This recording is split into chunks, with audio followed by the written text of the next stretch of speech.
Hello, family. 1 Samuel chapter 18. When David had finished speaking with Saul, Jonathan was bound to David in close friendship and loved him as much as he loved himself. Saul kept David with him from that day on and did not let him return to his father's house. Jonathan made a covenant with David because he loved him as much as himself. Then Jonathan removed the robe he was wearing and gave it to David, along with his military tunic, his sword, his bow, and his belt. David marched out with the army and was successful in everything Saul sent him to do. Saul put him in command of the fighting men, which pleased all the people and Saul's servants as well.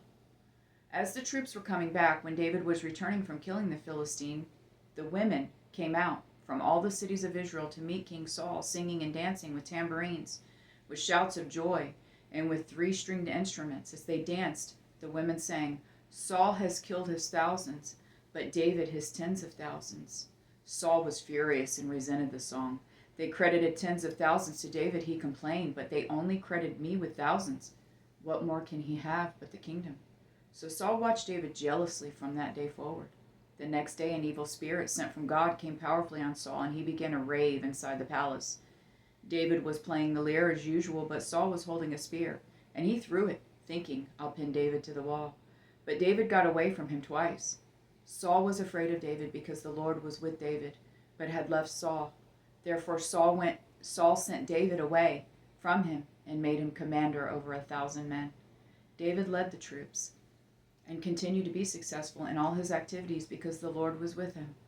When Saul observed that David was very successful, he dreaded him. But all Israel and Judah loved David because he was leading their troops. Saul told David, "Here is my oldest daughter, Merab. I'll give her to you as a wife, if you will be a warrior for me and fight the Lord's battles." But Saul was thinking, "I don't need to raise a hand against him. Let the hand of the Philistines be against him." Then David responded, "Who am I? And what is my family or my father's clan in Israel that I should become the king's son-in-law?" When it was time to give Saul's daughter Merab to David, she was given to Adriel the Meholathite as a wife. Now Saul's daughter Michal, loved David. And when it was reported to Saul, it pleased him. "I'll give her to him." Saul thought, "She'll be a trap for him, and the hand of the Philistines will be against him." So Saul said to David a second time, "You can now be my son-in-law." Saul then ordered his servants, "Speak to David in private and tell him, 'Look, the king is pleased with you, and all his servants love you. Therefore, you should become the king's son-in-law.'" Saul's servants reported these words directly to David, but he replied, "It is trivial in your sight to become the king's son-in-law. I am a poor commoner." The servants reported back to Saul, "These are the words David spoke."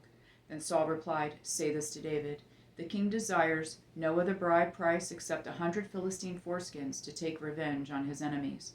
Actually, Saul intended to cause David's death at the hands of the Philistines. When the servants reported these terms to David, he was pleased to become the king's son-in-law.